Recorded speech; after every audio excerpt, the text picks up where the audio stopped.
Good evening, penny pitchers. Welcome back to the farm. There's our 3 calves so far we got this year out of the Sturgeon Creek Carlson. And they are good looking baldy babies, I just tell you. But guys, I apologize if the winds got us a little muffled out today. But we're gonna do a little hedge trimming with the cow herd.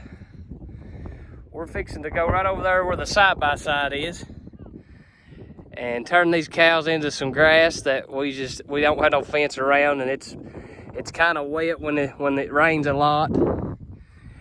So we don't bush hog or nothing like that. We just let the cows eat it. So it's just a little spot there at the edge of the yard that we all have. It ain't big enough to make a special trip with the bush hog over to keep cut, but it's too big and too wet to fool with mowing it with a lawnmower. So we're gonna turn the cows in on it and utilize it. There was one video that Greg Judy put out a year or two ago, I guess, talking about how other countries utilize all their grass as far as letting their farmers and stuff graze up next to the road banks. And they was somewhere, I forget, but they was like allowed to put their fence like literally right up beside major highways. And I understand the danger to that, but the point is to utilize every bit of grass that you can. And that's what we're going to do right here, right now, with our babies. But they seem to be liking this fresh cut lawnmower grass a little bit better than the tall stuff. But you can see down there where Dad's at. Guys, that's a good indication of how much grass growth we've got here so far this year in eastern Kentucky. There's a solid foot right there where he's at. Now granted, that's cow, we very rarely have cows on that, but we also don't put fertilizer or nothing like that on it. So it's a good indicator. We're gonna get down there a little closer as soon as I can convince this little dude right here to walk 5 foot to the left and go through the gap. You ain't going to, are you? Hard right. You about had it. These little guys may have a hard time. That's all right. But I'm going to get behind these ladies and push them up a little bit. So bear with me, guys, while I walk. I'm going to get behind them here and push them a little bit. Guys, I'm excited to have that girl right there give us a calf here any day. I hope. I've said that for 2 months. But every day that passes by, we're getting closer, I believe. So as long as it's here and healthy, I don't care when it comes. Here's the hay that we got left over from this year. I forget now. I'd have to look back. Go on, girl. Go on. I'd have to look back. I think we started, I'm afraid to say. I wanted to say we started with 20 rows, but I think that's a whole lot. I'll have to ask Dad. But anyway, we had 3 left over. These girls are shedding off their winter hair coat, and that's why they're like rubbing it on that right there. But look at this, guys. Look at this grass. Unbelievable. You talk about a pretty picture. You talk about a big 2-year-old heifer that's getting ready to have her first calf standing in knee-high grass. That's about as good as it gets, guys. About as good as it gets. There's a little bull calf that we need to change him from base to tenor. You farmers knows what I'm talking about. But guys, this is a good indicator of what kind of grass growth we've had here in Kentucky so far this year. And it's April the 20th, or it's the 19th or the 20th one. I can't remember. It's been one of those Thursdays, I just tell you. But guys, right there, that ought to show you guys, this is no fertilize. This is absolutely nothing. We turn the cows in on it 10, 12, 15 times a year for a couple hours at a time, just like we're doing right now, and let them pick it down, and guys, that's it. You see, I mean, could you imagine If your entire farm had that kind of grass on it right now, can you talk about how good a shape you'd be sitting in right now? I'm gonna flip back over. This is our pasture field, guys, and I mean, we've had these cows on it for about a week. They're on about 10. I'll be honest with you, they're on about 10 acres right now because we've got lazy this week. Guys, there's plenty of grass in there still yet, but we're gonna move them today. We're gonna put them we're gonna move them completely across the farm. We're gonna start them back over there where we was wintering them at. It's had about at least a month and a half rest. So we're gonna take the cows back over there and we're gonna start our rotations. Everything goes just right. Every couple days we're gonna move them on to new grass. But before we get started on that, Granny said that we had to do something with this, so we're gonna utilize this cow herd. And we're gonna let them do their part of it. So we just got the wire ran, and right here's a good trick, guys, with these reels. We didn't go through the trouble with actually hanging it by the hanger on the fence. We just laid it across it and put it on the fence there, and it is hot, so you do not want to touch that. But guys, right here, this is a good example for you if you're just new to the channel, new to the regenerative ag, new to rotational grazing. This, guys, is this little step-in post and this electric braided wire is the only thing that we use, guys, that keeps our cows in the paddock. We have a perimeter fence, and it's 2-strand electric. You see it right there. That's our perimeter fence. But this is what we run and separate our paddocks out with. It's just one little single strand, guys. And you say there's no way that you can teach cows to do it. Guys, you see it, you're looking at it. The heifers that we got from Sturgeon Creek, they was born last spring, and they was already broke to it from Sturgeon Creek doing it. When we brought them here, guys, we held them in a lot like this right here with just one strand of poly braid without any electric on it. For a while, we actually got a video. If you search back through the archives, we got a video of actually breaking them again to the hot wire. We didn't have to break them because I already know what it was.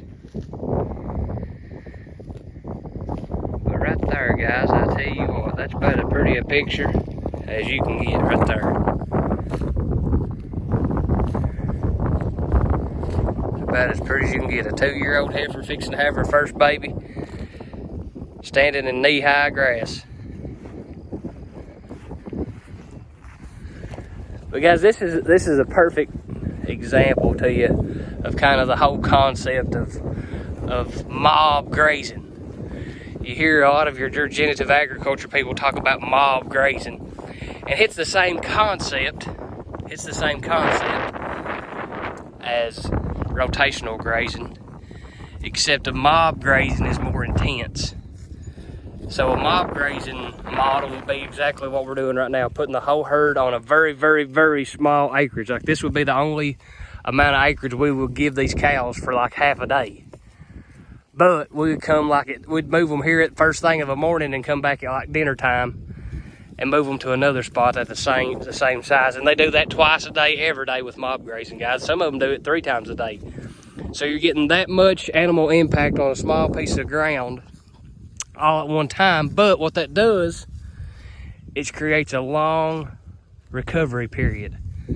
So if you do that, so if we just give these cows just a little, I don't even know what you see, what you're out here, this is our fence line right here that we got our heifers in. If we just give them this little strip of grass right here twice a day to this little cow herd we had, it would take us, Lord, I don't know, it would take 2 or 3 months to get around our 60-acre farm. But guys, that's what you get. By the time July run around, the grass would be over top of the cows' heads in the paddocks they was going in. I hope that makes sense. Does that make sense, Junior? That makes sense. So when you're essentially what you're doing when you're mob grazing is you're cutting your surface area down, but you're moving them more times through the run of the day, which is you're moving them more times through the run of the week, but you're not moving them very far, which is creating longer recovery periods, which gives you more grass in the end result, right? That's the whole purpose of it. and the manure, the urine that these cows are leaving behind is so concentrated.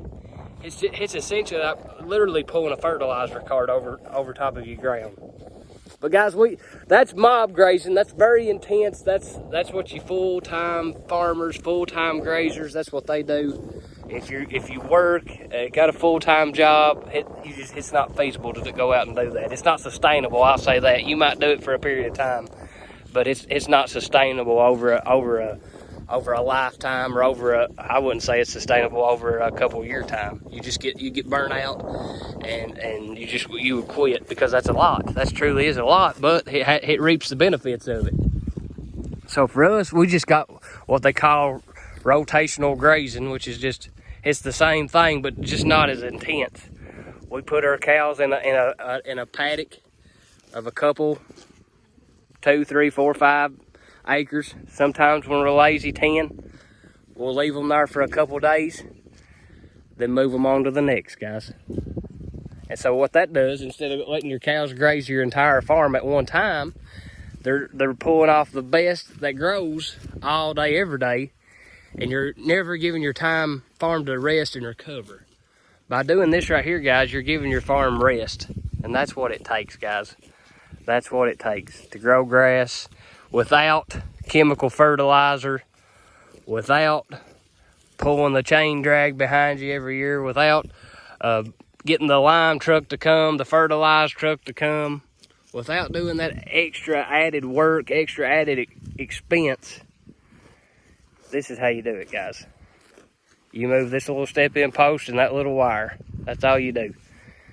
And people argue, say, well, that's a lot of work. Well, I mean, I ain't going to deny it. When it's 98 degrees outside and you're stretching 500 yards of this wire a couple different times, you will get hot. But I don't get near as hot as when I'm writing a $5,000 check to fertilize 10 acres of ground. What about you, Junior? That's right. That's just me, though. That's my personal opinion. There's a fella told me one time that I was an expert on my opinion and my opinion only. So take that for what it's worth, guys. If you're like us and it just hurts your heart to write them fertilized bill checks, it hurts your heart to fire the hay roller up and the disc mower up because the darn thing breaks every time that you fire it up, and you're just sinking money into everything. Guys, right here's your good alternative. A good alternative. I was talking to some folks there a while back. Said they made like $30,000 last year with their cow herd. I said, you made $30,000? They said, yes. By the time we sold our calves, our checks totaled up to be $30,000. I said, well, what was your expenses? And we was talking about taxes is what got it on the subject. They said, well, the checks that we sold the cows for totaled up 30, but the bills that we totaled up by the time we paid all of our farm dues, your hay and your fertilizer and all that stuff, they said we actually didn't make no money. We actually had more bills than we had money. So guys, it don't take no genius to figure that out. It don't do you a bit of good if you're raking in $30,000 a year on your cow herd, but you're spending $40,000 to keep them alive. That's not sustainable. No, you may have the best cows in the country, guys, but if it's breaking you up to keep the darn things at your house and alive, I hope you just like cows in general, because they are definitely not doing you no favors. And we got to talking to this family, and they said this is the same way it's been ever since they was handed over the farm. So there you go, guys. If you're looking for a good excuse to change it up and do something different, right here it is. This is your excuse. Just because Daddy did it, just because Grandpa did it a certain way. It may have worked in the 70s when you could put 50 acres worth of fertilizer out for $200. You can't do that these days. You can't do that these days. You have to change and adapt to the world that we live in now. But I'm going to get off that little campaign there. I've got long-winded. So, guys, you all have a great rest of the week. Happy grazing. Time to get the step in post out and get your poly braid and reels lined up and time to get to rotating your cows. Everybody have a great day. Let the grass grow and give God all the glory.